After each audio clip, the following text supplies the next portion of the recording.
Bismillahirrahmanirrahim. Assalamualaikum warahmatullahi wabarakatuh.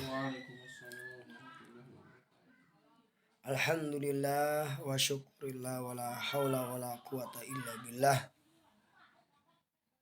Allahumma sholli wa sallim ala sayyidina Muhammadin wa ala alihi wa sahbihi ajmain. Qala Allah ta'ala fi kitabil karim, inna hadzal qur'ana yahdi lillati hiya aqwam wa yubashshirul mu'minina alladhina ya'maluna as-solihati anna lahum ajran kabira wa anna alladhina la yu'minuna bil akhirati a'tadna lahum adzaban alima wa yad'ul insanu bisyarri du'aahu bil khair wa kana al insanu azula. Saudaraku yang dimuliakan oleh Allah Subhanahu wa taala, memang benar apa yang dikatakan oleh saudara bahwa nikmat yang paling besar adalah nikmat sehat, nikmat iman, nikmat ukhuwah, dan nikmat di dalam berdakwah. Setiap langkah yang kita ayunkan dari rumah menuju tempat ilmu, maka Allah Subhanahu wa taala mengangkat derajatnya dan mengampuni dosa-dosanya. Bahkan ikan-ikan yang ada di dalam laut pun ikut mendoakan orang yang mau melingkar dalam lingkaran ilmu atau lingkaran kebaikan atau lingkaran dakwah.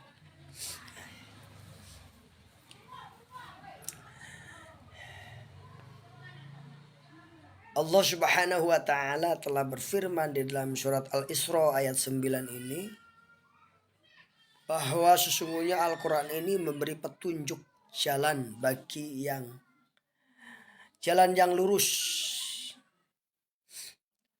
dan memberi kabar gembira kepada orang-orang yang beriman yang mengerjakan amal soleh bahwa bagi mereka pahala besar. Ketika seorang melangkahkan kakinya dari rumah menuju tempat zikrullah, menuju tempat ta'lim, menuju tempat, maka Allah Subhanahu wa taala akan menambahkan petunjuknya dalam hidup. Bahkan Rasulullah SAW menjamin rizki orang yang menuntut ilmu. Man talabal ilma taqaffalallahu fi rizki, katanya. Barang siapa yang menuntut ilmu, niat silaturahim, maka akan dicukupkan rezekinya oleh Allah. Kita sering mendengar ya, orang dari Indonesia sakit, tiba-tiba kok sembuh ya kalau naik haji. Itu rezeki kesehatan dicukupkan oleh Allah. Ada orang yang stroke, tiba-tiba dengan minum air jam-jam langsung sembuh. Itu bukan cerita yang gak mungkin terjadi, tapi itu hal yang menjadi kenyataan. Bahwa Allah mencukupkan rezekinya orang yang ingin mendekatkan diri kepada Allah. Dalam tanda kutip, yaitu menuntut ilmu. Atau dalam bahasa kerennya melingkar. Tapi bukan di atas tikar sambil ngiler. Nah, ini sebuah kenyataan bahwa Bapak Anwar ini, saudara kita, langsung ya diberi kecukupan oleh Allah berupa petunjuk, walaupun harus ke sana dulu, ke sini dulu. Tetap aja nyampe tujuan ya, gitulah. Barakallah. Gimana keluarga antum? Alhamdulillah. Baik, kita lanjut ya, Van. Jadi dalam surat Al-Isra ini Allah memberikan beberapa pelajaran atau kandungan yang tersirat bahwa Al-Quran diturunkan kepada Nabi Muhammad itu merupakan petunjuk jalan ajaran Islam yang membawa kabar gembira bagi kaum mukmin yang mengamalkan perintah Allah Subhanahu wa taala. Bahwa Al-Qur'an ini betul-betul petunjuk bagi orang-orang yang percaya. Kalau yang nggak percaya nggak bisa jadi petunjuk ini. Jadi sebenarnya Al-Qur'an ini adalah sebuah keajaiban ya, karena hanya untuk orang-orang yang percaya aja. Kalau Anda percaya bahwa dengan Al-Quran bisa memindahkan gunung, bisa itu. Tapi kalau nggak percaya ya nggak kalau bisa. Yang kedua yang tersirat di dalam ayat ini bahwa Allah menyampaikan bahwa Al-Quran adalah merupakan wahyu yang agung gitu ya, yang memajukan manusia, sehingga siapa yang beriman kepada Al-Quran maka dia menjadi orang-orang yang hebat. Siapa yang betul-betul yakin dengan Al-Quran maka akan melahirkan orang-orang yang hebat. Tapi siapa yang membelakangi Al-Quran, mereka itulah orang-orang yang akan merugi gitu. Nah, suatu hari ini dari guru saya, murabi saya, mengatakan bahwa sebuah hadis dari Ibnu Taimiyah, sikap orang yang terhadap Al-Quran ini adalah ada yang membelakangi. Kemudian ditanyalah Rasulullah, siapakah yang membelakangi Al-Quran? Kemudian Rasulullah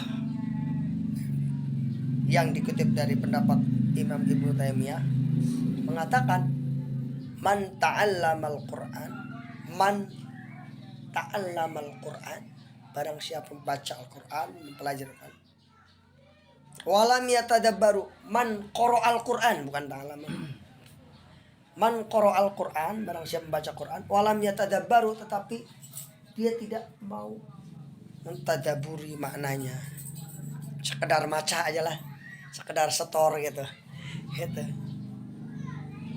Iya. Fahuwa mahjur katanya. Itulah orang yang membelakangi Al-Quran. Gitu. Kemudian dilanjutkan, waman tadabbarul Quran walam ya'malu fahuwa mahjur. Orang yang membaca Al-Quran tetapi orang yang mentadaburi Al-Quran tapi tidak mengamalkan Al-Quran, itu juga termasuk membelakangi Al-Quran. Man qara Al-Quran walam yatadabbaru fahuwa mahjur. Wa may yatadabbarul Quran walam ya'maluhu fahuwa mahjur katanya. Itu yang dikutip oleh Imam Ibnu Taimiyah ya, hadis Rasulullah. Nah, bagaimana supaya tidak mahjur ya? Ya kita membaca, ya kita mentadaburi, ya kita mendakwahkan dan mengamalkan gitu. Itu baru kita dikatakan tidak membelakangi Al-Quran. Apa yang benar datangnya dari Allah, karena sesungguhnya Allah lah yang memberikan petunjuk kepada kita. Di sini dikatakan inna hadzal Qur'an yahdi lillati hiya aqwam.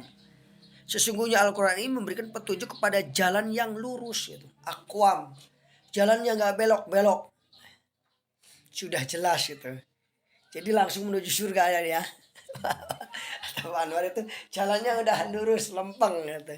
Kalau orang mengamalkan Al-Quran, yakni agama Islam ini adalah terkandung di dalamnya adalah jalan yang lurus, sebagaimana dalam surat Al-Fatihah, yaitu ihdinas syiratal mustaqim syiratal ladzina an'amta alaihim ghairil maghdubi alaihim waladdallin.